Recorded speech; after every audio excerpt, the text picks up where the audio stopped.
ঈদের টানা ছুটিতে বন্দরনগরী চট্টগ্রাম এক অপূর্ব ও প্রাণবন্ত রূপ ধারণ করেছে। নাগরিক জীবনের যান্ত্রিকতা ভুলে পরিবার পরিজনের সাথে ঈদ আনন্দ ভাগাভাগি করতে মেতেছে সর্বস্তরের মানুষ।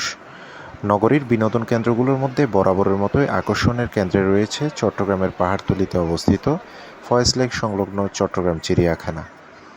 সরেজমিনে দেখা গেছে ঈদের দিন থেকে শুরু করে পরবর্তী কয়েকদিন চিড়িয়াখানায় দর্শনার্থীদের উপচে পড়া ভিড় লেগেই আছে।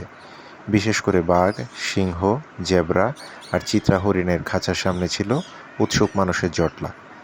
এ সময় অভিভাবকদের সাথে আসা শিশুদের নির্ভেজাল আনন্দ আর কৌতূহলী চোখগুলোই যেন ঈদের সার্থকতা বাড়িয়ে দিয়েছে কয়েক গুণ।